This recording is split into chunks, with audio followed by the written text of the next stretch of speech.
Izin menjawab, Ibu. Iya, Farda, Ibu.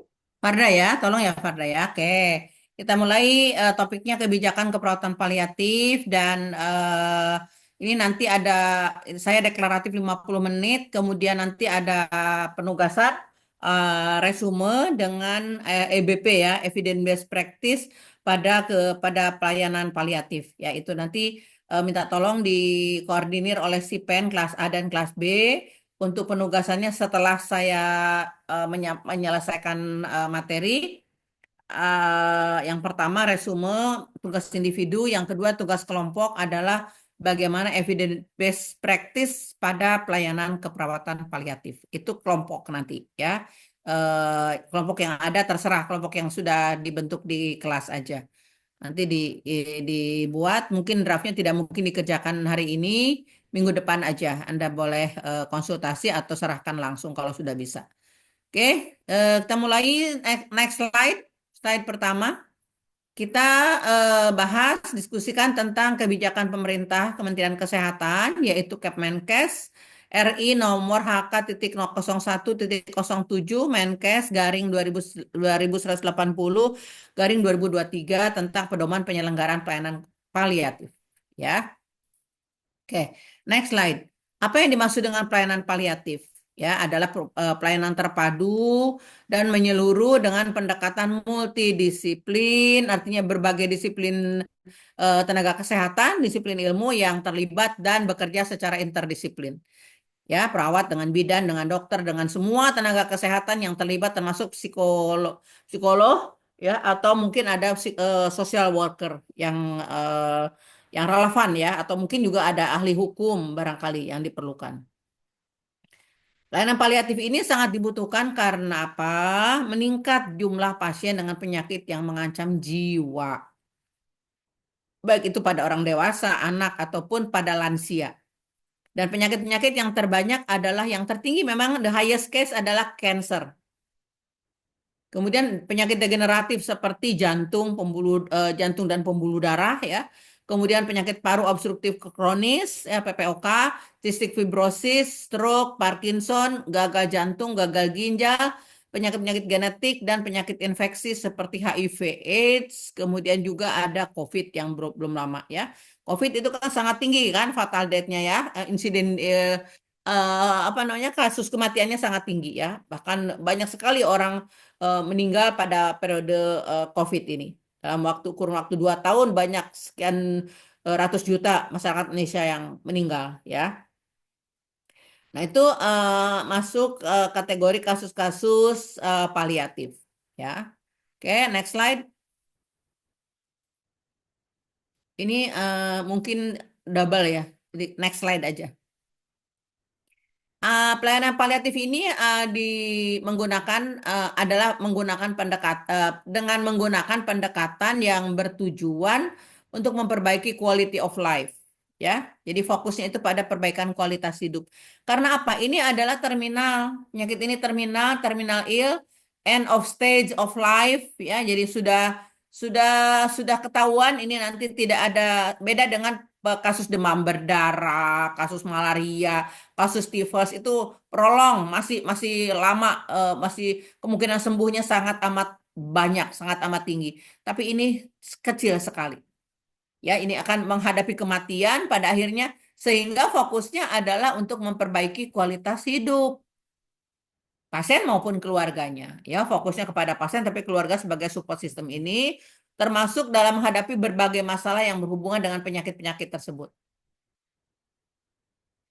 Bagaimana mengurangi penderitaan melalui identifikasi dini, kemudian juga penilaian dengan seksama, asesmen yang akurat, bagaimana pengobatan nyeri dan gejala fisik lain, serta psikososial dan spiritual approach.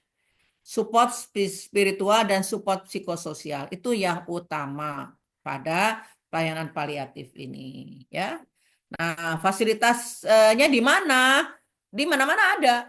Di rumah sakit pusat, ya, rumah sakit umum pusat, rumah sakit spesialis, spesialis itu rumah sakit khusus seperti rumah sakit kanker Darmais. Nah, itu yang ada di Jakarta. Satu-satunya ada di Jakarta, ya di Selipi ya kalau Anda lihat di dekat Rumah Sakit Jantung Harapan kita itu ada rumah sakit besar, rumah sakit yang modern itu adalah rumah sakit pusat kanker ya yang terbesar di Indonesia tuh di situ. Segala macam jenis kanker ada berbagai usia. Pasiennya pun dari mana-mana, mulai dari Aceh sampai Papua itu ada rujukan-rujukan yang tidak bisa tertangani di daerah ya. Apakah di daerah nggak ada? Ada. Di Bandung, Rumah Sakit Hasan Sadikin ada ruangan paliatif. Di Semarang, Rumah Sakit Karyadi, ini rumah sakit besar ya, yang vertikal, yang punya Kemenkes. Rumah Sakit Sutomo di Surabaya. Di Denpasar, Rumah Sakit Sanglah. Di mana sampai Papua, sampai di Jayapura, di Sorong ada rumah sakit yang sifatnya vertikal, rumah sakit punya Kemenkes yang memberikan pelayanan paliatif. Kalau di RSUD ada nggak? Ada. Di RSUD juga ada.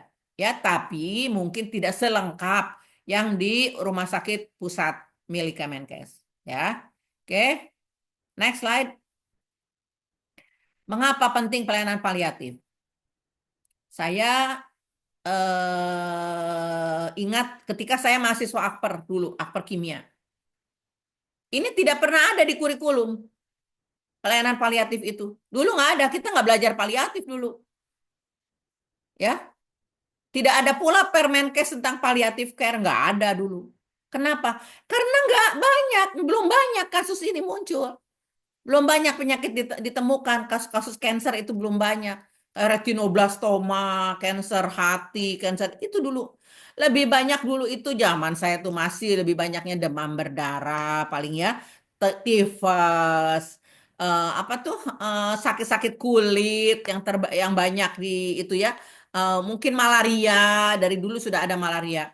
Kemudian ya penyakit-penyakit infectious disease, communicable diseases dulu itu.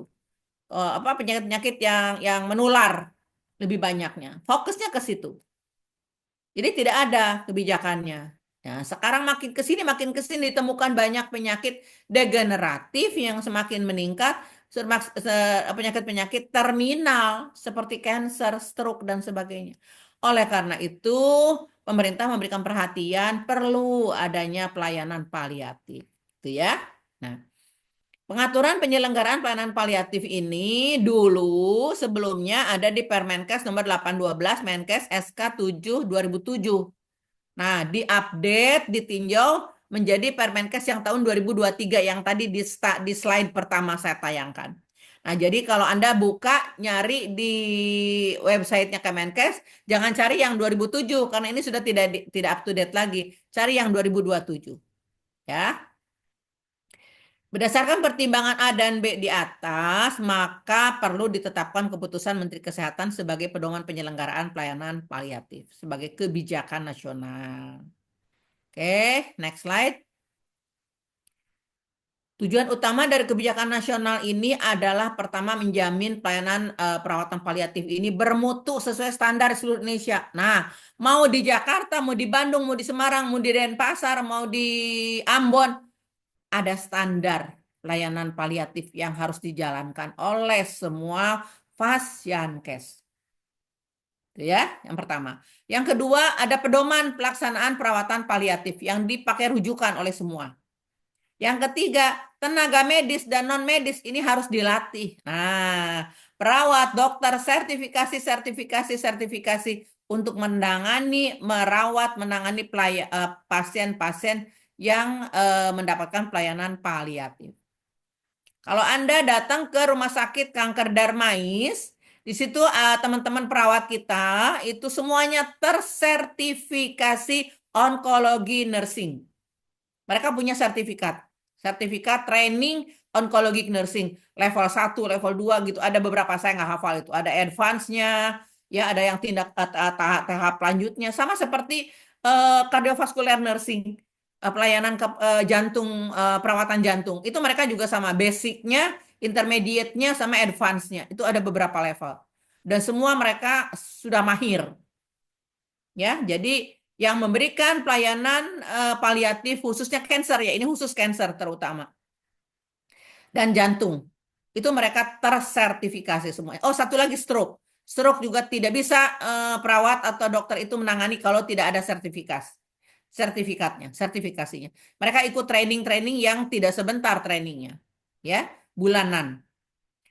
Kemudian menjamin ketersediaan sarpras yang diperlukan. Ada persyaratan sarpras yang harus dipenuhi oleh rumah sakit atau Fasiankes yang memberikan pelayanan ini. Gitu ya. Oke, next slide. Statistik ini yang terdeteksi, kalau Anda mungkin dapat lagi, bagus, dapat angka ya. Ini ada 56,8 juta orang yang membutuhkan perawatan paliatif di seluruh dunia. Dengan prevalensi tertinggi pasien yang membutuhkan pelayanan paliatif ini adalah yang lansia, kelompok lansia. Lansianya yang 70 tahun ke atas. Nah, ini sejumlah sekitar 40%, banyak loh. 40% itu banyak. Ya, dari total penduduk. Kemudian ini sejalan dengan meningkat usia harapan hidup ya, makin orang makin banyak yang usianya tinggi, maksudnya makin lanjut usia, tapi timbul problemnya macam-macam, termasuk problemnya adalah terminal ill, ya, yang sakit jantung, yang stroke, itunya makin banyak. Itu jadi makin banyaklah pasien yang membutuhkan pelayanan paliatif, gitu ya, karena statistiknya seperti itu. Oke, next slide. Perawatan akhir kehidupan yang tepat mampu menurunkan pembiayaan perawatan di rumah sakit. Ini contohnya ada di Amerika, kasusnya seperti itu. Kemudian di Rumah Sakit Cipto juga exercise-nya seperti itu. Jadi ternyata dengan adanya palliative care ini akan mendorong, membantu klien dan keluarganya untuk memperbaiki kualitas hidupnya, quality of life-nya. Ya, kenapa? Kok fokusnya ke quality of life? Karena apa? Karena sudah jelas dead ending ini akan menuju kematian. Cuma bagaimana caranya sisa hidupnya itu berkualitas. Kualitas fisiknya dimaksimalkan dan terutama adalah psikososial spiritualnya. Itu fokusnya. Ya.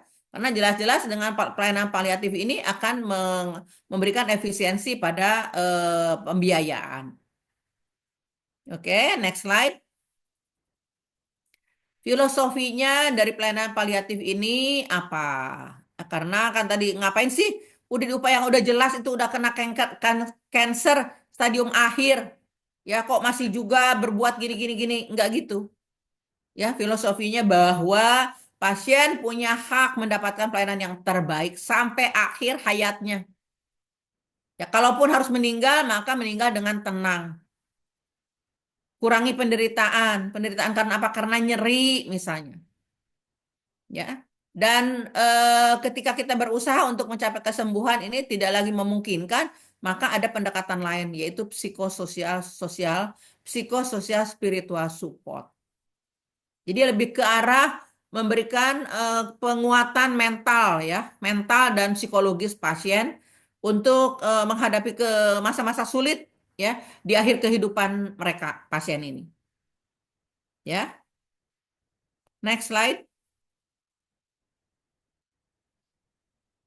Fokus pelayannya kemana atau pada apa? Pertama, gejala nyeri sesek nafas, kemudian sakit ini, sakit ini, keluhan fisik lah ya. Itu ditangani. Itu yang pertama. Yang kedua, komunikasi yang penting tentang apa? Tentang obat. Pengobatan ya. Pengobatan ini macam-macam yang harus diikuti. Mungkin ada pengobatan ini, pengobatan itu, mungkin ada dengan cara ini, cara itu, metode ini, metode itu.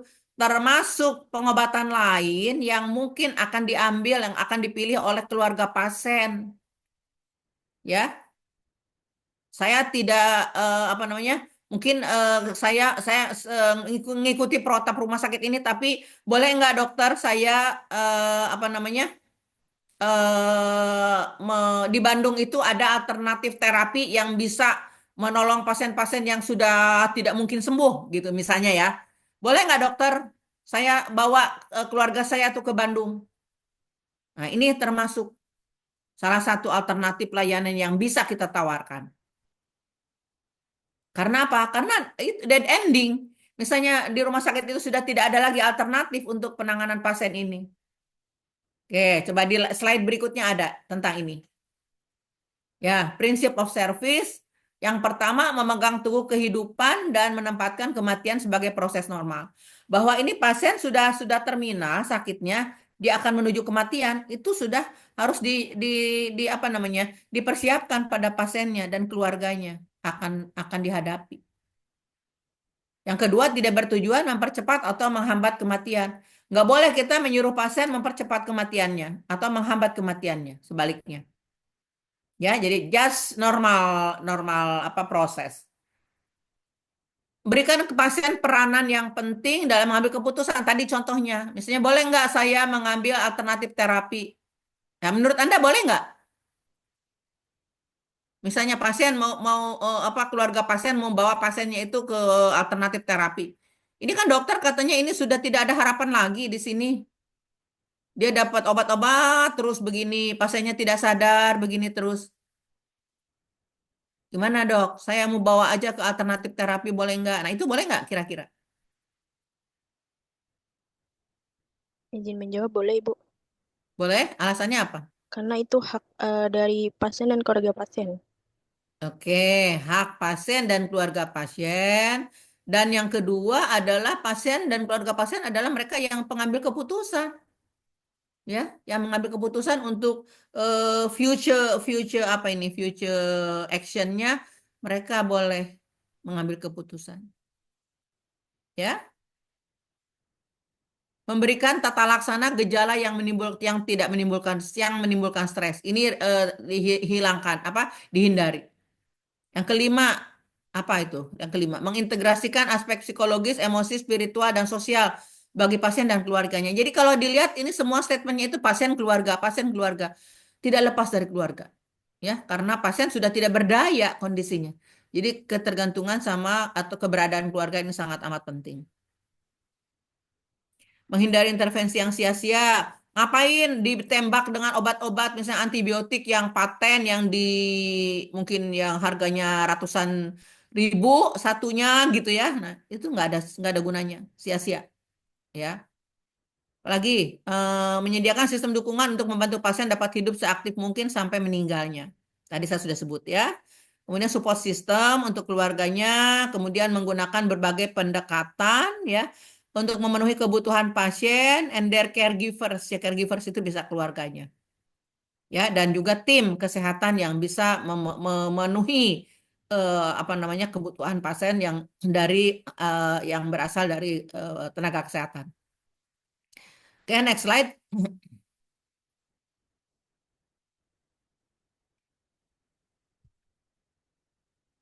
Pendanaan penyelenggaraan pelayanan paliatif itu yang pertama sumbernya dari pemerintah pusat, Kemenkes. Kemudian yang kedua pemerintah daerah, Dinkes. Yang ketiga ada jaminan kesehatan, misalnya seperti JKN atau BPJS.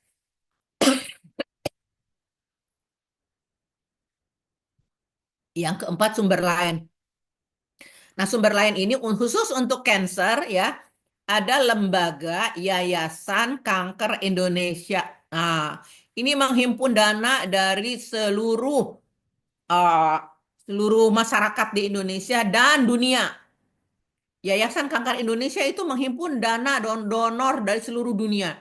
Ada donor dari Inggris, dari Perancis khusus untuk pasien kanker di Indonesia. Itu yang mengkoordinir adalah lembaga atau Yayasan Kanker Indonesia. Ya, itu terkait dengan support dana dari luar pemerintah pusat maupun dari daerah. Luar pemerintah pusat dan daerah. Ini diperbolehkan boleh karena apa namanya yayasan ini atau lembaga ini resmi ya dilindungi undang-undang. Oke, next slide.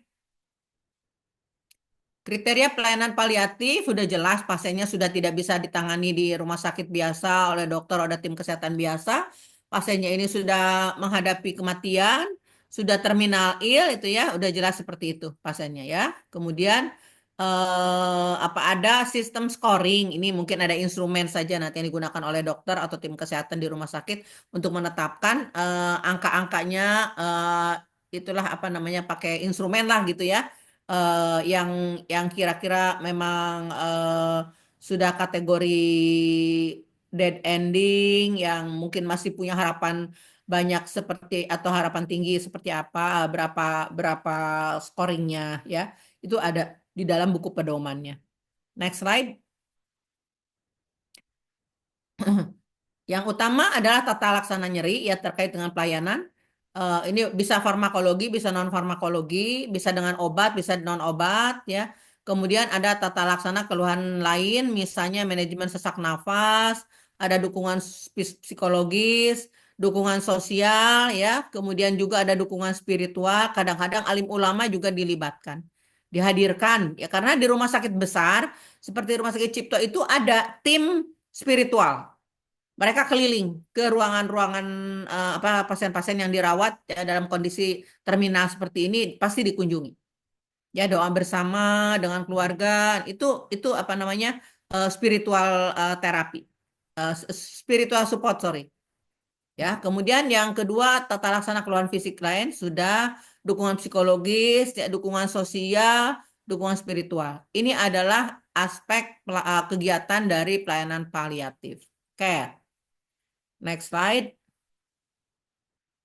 Selain itu, yang berikutnya adalah perencanaan untuk perawatan di masa mendatang. Nah, tadi contohnya mau dibawa ke Bandung, mau pakai terapi ini, terapi ini, terapi ini, itu yang masuk nomor 6. Bisa juga ya, ini ada alternatif lain, ini poin A, B, C, D. Pertama, harus jelas ditunjuk siapa nih yang pengambil keputusan untuk pasien. Karena pasiennya sudah tidak berdaya kan.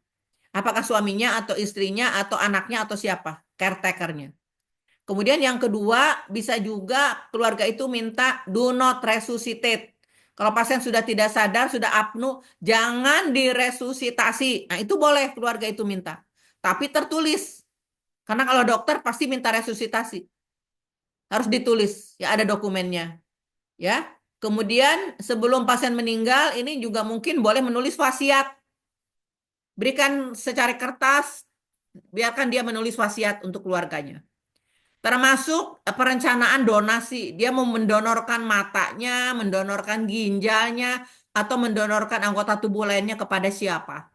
Itu minta tertulis ke pasien sebelum dia menghadapi kematian. Ya, ini difasilitasi oleh perawat dan dokter terutama ya, yang tim utama, tim inti. Nah, berikutnya yang harus diperhatikan bahwa kita di Indonesia tidak menganut euthanasia dan assisted suicide. Kalau di Jepang, di Amerika, di Eropa, kasihan ini pasien sudah menderita lama, tidak sadar-sadar, sudah kita cabut aja ventilatornya, langsung meninggal. Kita tidak bisa begitu. Ya. Atau bahkan ada yang menyuntikkan dosis letal. Dosis yang mematikan, obat dengan dosis mematikan. Jadi itulah yang disebut dengan assisted suicide, meninggal bunuh diri bunuh diri dengan dibantu. Itu kita tidak bisa, secara hukum kita tidak diperbolehkan seperti itu. Ya. Dan yang terakhir adalah dukungan persiapan masa berduka. Nanti sebentar lagi pasien dalam kondisi sudah menurun kondisinya, maka keluarganya dipersiapkan. Hal yang terburuk terjadi pada pasien, suaminya dipanggil, istrinya dipanggil, anak-anaknya semua dipanggil, berdoa pada yang kuasa sama-sama, gimana caranya supaya ikhlas, mengikhlaskan pasien ini ya akan berpulang ke Yang Maha Kuasa. Nah, itu poin 8. Jadi ke sana arahnya palliative care ya, karena pasiennya tidak mungkin sembuh lagi. Next slide. Habis. Nah, ya. Jadi inti dari palliative care itu bagaimana kita memberikan support, lebih banyaknya support psikososial, spiritual, psikologis, sosial, spiritual kepada pasien dan keluarganya. Nggak bisa hanya pasiennya saja, karena kadang-kadang pasiennya kan sudah tidak sadar. Pasiennya berhari-hari sudah tidak sadar di ICU. Ya, berarti kan keluarganya kan yang harus kita berikan support. Nah, jadi pasien dan keluarganya yang menjadi sasaran kita. Paham? Bisa dimengerti nggak? Ini pelayanan end of life. Pelayanan pada kondisi end of life. Akhir kehidupan. Belum nanti pas meninggalnya, pas dyingnya. Dying ini sakaratul maut. Gimana kita membimbing keluarga untuk bisa membimbing keluarganya, membimbing pasien menghadapi sakaratul maut ya apabila meninggalnya di rumah sakit. Itu termasuk ya. Oke, ini selesai sampai sini. Tapi tadi tugasnya ada yang harus dikerjakan ya. Ya kan? Apa tadi tugasnya? Pertama resume untuk semua mahasiswa membuat resume. Yang kedua, evidence based practice untuk pelayanan paliatif itu apa saja. Itu di kelompok kalau evidence base-nya. Ya,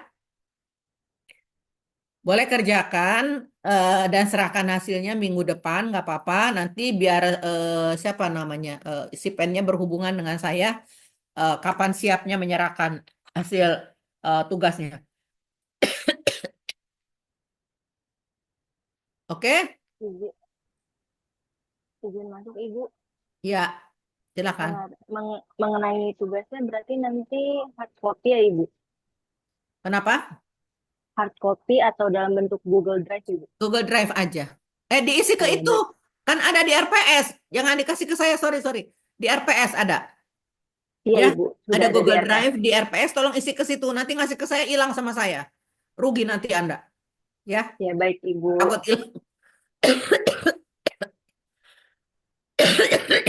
Kelas AB dua-duanya Baik, ya. baik Ibu, berarti ada penambahan tugas untuk kelompoknya mengenai EBP pelayanan paliatif apa saja ya, Bu? Iya, iya. Eh, yang Anda kelas mana? A ya. Yang B siapa? Yang B siapa ya si pennya tadi? Farda ya, Farda. Ini Ibu. Farda A juga Ibu. Iya, saya Oh, kelas A. Farda A ya. Yang B siapa ya si pennya? Iya, Ibu. Siapa? Anissa ya. Anissa dengar nggak penjelasan saya? Dengar Ibu. Resume dan EBP. Ya, oke. Jadi Farda sama siapa? Farda dengan Winda ya, atau Anissa yang ini ya, yang koordinir temennya ya, Izin bertanya Ibu, untuk ya EBP-nya berapa jurnal ya? minimal 3 sampai 5 deh, Oke, baik Ibu. ya 3 sampai 5 ya. Tapi jangan yang lama ya, jurnalnya ya, 3 tahun paling enggak ya, yang 3 tahun terakhir ya, Baik Ibu. ya. Oke, cukup ya.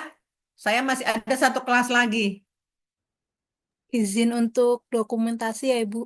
ya boleh. Untuk kelas B bisa di raise hand. Ibu juga bisa tolong raise hand Ibu. Oke, bentar.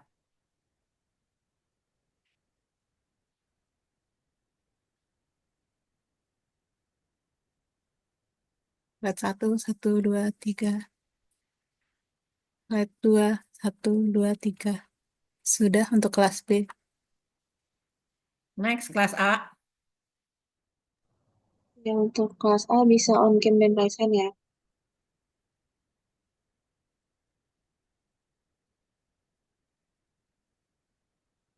Open cam ya, ada yang nggak open cam nih. Atika nih nggak ada tuh. Nggak kelihatan maksudnya. Harus kelihatan wajahnya ya. Nanti nggak dihitung ada loh. Ya, Ya, sudah? bentar, Bu. Belum Ibu. Slide 1,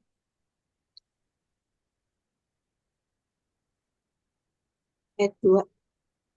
Udah Ibu. Oke, kalau Izin, sudah, izin